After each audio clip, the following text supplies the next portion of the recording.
Right, welcome back. Now, the City of Johannesburg is about to get being served with a refuse removal bill of over 20 million rand. The Johannesburg Property Owners and Managers Association say the city's doing them dirty. It's now heading to court over this. So let's get more on this with the association's Angela Rivers. Angela, thank you for your time and good morning to you. We understand that as an association, you represent just over 150,000 property owners and tenant households. So when did your problems with the City of Johannesburg begin? Good morning. Thanks for inviting me. There's always been problems with the inner city, but this specific issue started in November last year. A lot of our members received a letter from the Revenue Department stating that their accounts would be looked at and their buildings would be reassessed, and that their refuse charges would be rebilled back to 2018. So a lot of the guys who were paying, maybe 1,000 rand a month on rubbish bins are now getting bills of 25, 36,000 rand. And altogether, with the properties that have been sent through to us, which is 94 buildings, the back data come to 21 million rand, just on those 98 buildings. But that number is increasing every day. Yeah, and you've described this as just the tip of the iceberg. More, of course, still to be unveiled. So let's talk about what you believe to be both invalid and unlawful in terms of the City of Johannesburg's own bylaws. Where are the discrepancies there? So the case is made up of two incidences. So the first is the 2018 and 2019 back billing. We believe that it's unlawful because the city's bylaws state that properties within the UDZ, which is the Urban Development Zone, have to be billed residential tariff, which is the per bin tariff. They've now gone back to 2018 and 2019 and changed that per bin to per unit. So that's the first part of the case. And the second part is there's an act called CoJ, which is an act that ensures that council and the municipalities behave in a lawful manner. We believe that by billing and doing this process, they are behaving in an unlawful and invalid manner. Yeah, and they're going against their own bylaws. So prior to you heading to the court or taking legal recourse in this matter, how would you describe your engagement with the City of Johannesburg about this?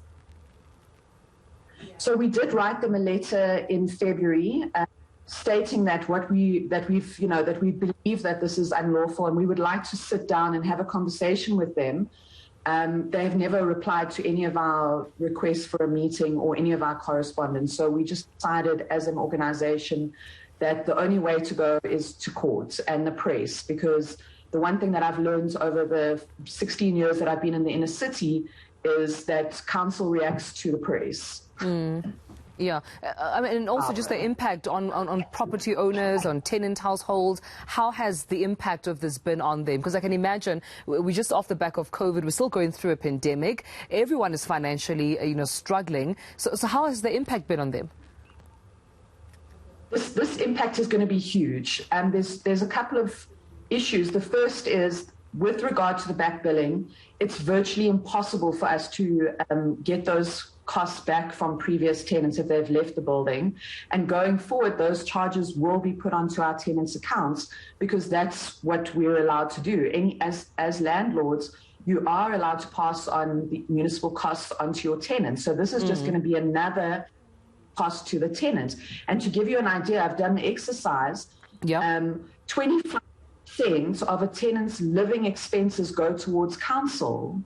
In the inner city, you'll pay rent of maybe 5,000 rand, but your municipal costs will be 1,500 rand. And every these municipal costs get higher and higher, and our members have made a decision over the last 2 years to not increase their rentals. So now there's a definite, it seems to us as if the council is trying to milk everybody for as much as they can. And this is just another market where they know we are forced to pay, because if we don't pay our electricity or water bills or refuse bills, they come and they disconnect the water or the electricity.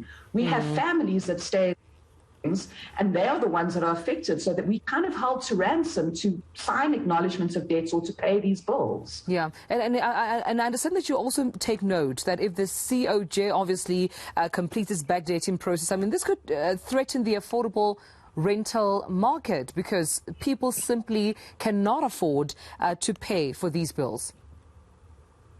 Absolutely not. And what's going to happen, I've spoken to a couple of tenants. What is going to happen is tenants that are in the inner city or in more formal accommodation have stated that they will move to informal areas where they don't have to pay for services. That properties under the value of 350,000 Rand don't have to pay refuse bills, which is the majority of properties within the informal areas. So people are just going to move out of the inner city and into informal areas, and the affordable housing market in the inner city will decline, and their cash cow is going to disintegrate. Yeah. Just before I let you go, have you heard back from the City of Johannesburg or even Pitiktup post you, of course, heading to court? I've heard nothing. We haven't had a phone call, an email, or anything. The only thing that we've heard is from your last interview with the MMC of Finance, where she said that they're entitled to do it. So I think the city's attitude is, well, we're going to do it whether you like it or not. We'll see you in court. That's the kind of feeling that I get. But I haven't heard anything. I'm just, I'm guessing at this point. All right, we'll be following this closely, this matter very closely. But thank you for speaking to us. Johannesburg Property Owners and Managers Association's General Manager, Angela Rivers.